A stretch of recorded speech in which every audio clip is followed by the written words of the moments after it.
Okay, picture this. Spiders being born without any eyes, or maybe even spinning silk that actually glows red in the dark. Sounds like something out of a movie, right? But it's not. For the very first time, researchers have actually pulled off using sophisticated gene editing on spiders. And this isn't just some, lab curiosity. It's a massive leap. Could really change how we think about biology, even the materials we use every day. That's absolutely right. And that's our mission for this deep dive, really, to unpack this incredible work. It was led by Edgardo Santiago Rivera and Professor Thomas Scheibel. They're from the University of Beirut. And they used the common cobweb spider, Parasitota tepidariorum. So we're going to look at, well, what exactly they did, why it's such a big deal, scientifically speaking, and what it could mean. The implications are surprising for both biology and material science. Yeah, exactly. Spiders born without eyes. Spiders spinning glowing red silk. It's pretty wild. Okay, let's get into how they actually did it. So, spiders. Scientists have always found them fascinating, obviously. Intricate webs, unique biology. But their genetics. Well, they're complex, really complex. And that's made it super hard to use modern DNA editing tools on them. Or it did, until now. Right. That barrier, it finally came down thanks to CRISPR-Cas9. You can basically think of it like molecular scissors. It lets scientists cut and, modify DNA with incredible precision. It's honestly revolutionized biology. The inventors even won the Nobel Prize for it. That's how significant it is. And, it's been used successfully on other tricky creatures before, like red-eyed wasps, even mosquitoes engineered to resist malaria. But spiders, they remained uniquely challenging, which just highlights how big this achievement is, doesn't it? It's the first time anywhere in the world that CRISPR-Cas9 has been successfully applied to spiders. It's like they've unlocked a door to a whole new area of biology. So now they have this powerful tool, CRISPR for spiders. What was the first thing they decided to investigate? What biological puzzle did they tackle? Well, one of the main goals was looking at eye development, how spider eyes actually form. So they focused on a specific gene called oculus. Its Latin means without eyes, and it's known to be essential for forming spider eyes. The idea was to knock it out, basically turn the gene off to see exactly what it does. They did this by injecting the CRISPR components directly into the egg cells of female spiders.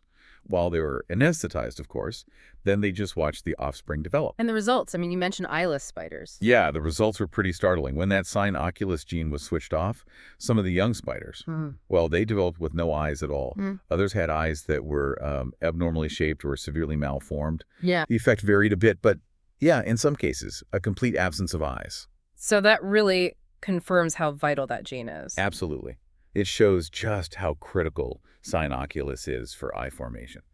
But here's something even more fascinating.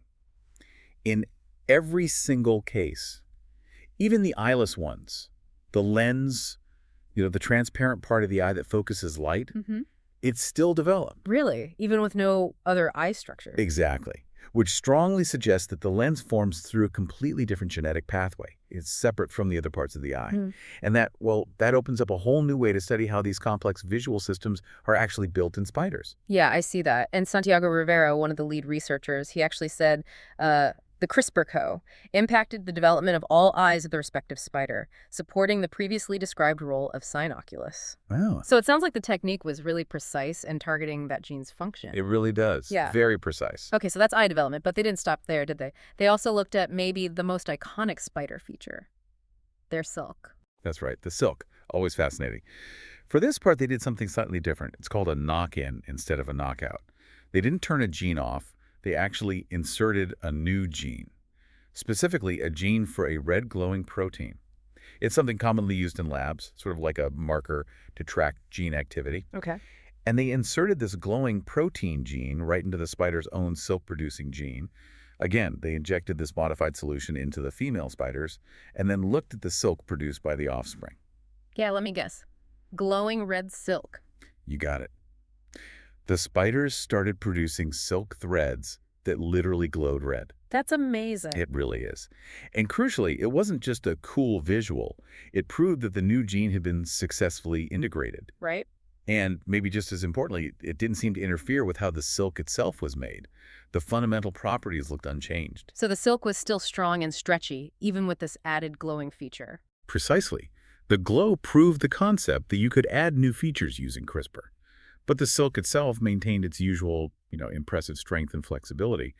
Professor Schabel commented on this. He said, the generated mutant silk revealed red fluorescence, but he also highlighted how remarkable it is that the silk remained unchanged in function despite the new gene. Yeah, he was Cosnay. And he stressed the bigger picture, too, saying, we have demonstrated for the first time worldwide that CRISPR-Cas9 can be used to incorporate a desired sequence into spider silk proteins, thereby enabling the functionalization of these silk fibers. Functionalization, meaning giving it new jobs, new properties. Exactly, tailoring it. Okay, so let's talk about that silk for a moment. Why is spider silk such a big deal? Why are we so interested in it? And why is being able to gene edit it in vivo, like inside the spider itself, such a potential game changer? Well, natural spider silk is. It's kind of legendary in the materials world. It's famous for being incredibly strong, but also stretchy. You often hear the stat, 5 times stronger than a steel cable of the same weight. 5 times stronger than steel. Wow. By weight, yes. It's also highly tear-resistant. It's biodegradable, which is a huge plus these days. Lightweight and remarkably elastic. And it's not just one thing. Spiders, like orb weavers, can produce at least 7 different types of silk. Each one has different properties, different uses for the spider itself. And humans. We've wanted to harness that for ages, haven't we? But it's been difficult. Extremely difficult, mostly because you can't really farm spiders like you can, say, silkworms. Most spiders are predators. They're territorial. Yeah. They really don't tolerate being kept together in large numbers. So large-scale silk harvesting from spiders just hasn't been feasible. Right, so people have tried making synthetic versions. They have, yes. And synthetic spider silks are getting better, definitely improving rapidly. But the researchers here, Scheibel and Santiago Rivera, they argue there's unique value in learning to edit the silk genes directly in the spider. That in vivo editing allows for this functionalization we mentioned, building new properties right into the silk fiber as it's made. Professor Scheibel specifically mentioned the potential here. He said this ability is very promising for materials. Science research, for example, it could be used to further increase the already high tensile strength of spider silk. Imagine making it even stronger. So, okay, stronger silk is one thing. But with gene editing, you could potentially do much more, couldn't you? Like, silk that glows isn't just a novelty. Maybe silk that changes color with temperature or carries medicine or conducts electricity. Exactly. That's where it gets really exciting.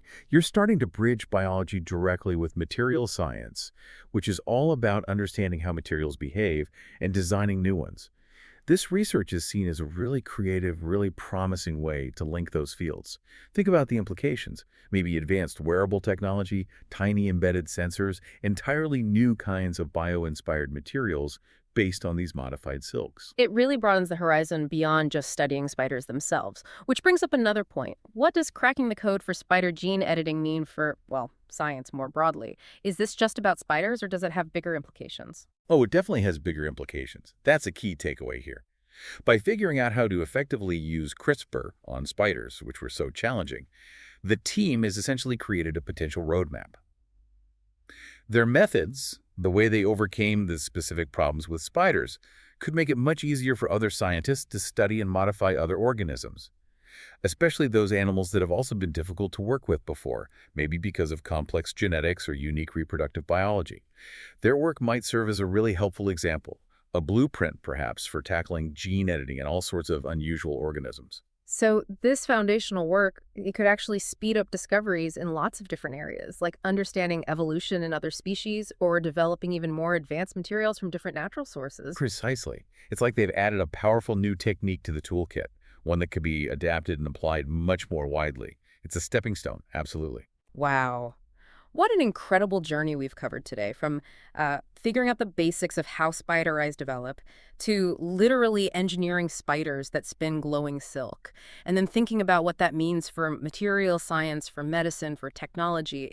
It's huge. This deep dive really helped unpack the core insights from this really groundbreaking research, didn't it? It really did. And maybe a final thought for you, the listener, to chew on. Think about what this kind of achievement signifies. Our ability to, well, read and rewrite the fundamental code of life. It's accelerating incredibly fast. So the question becomes, what other currently unusual or difficult organisms might be next in line for this kind of powerful gene editing? And what truly unexpected discoveries, or maybe even entirely new applications, might pop up when we start giving nature, well, custom-designed superpowers?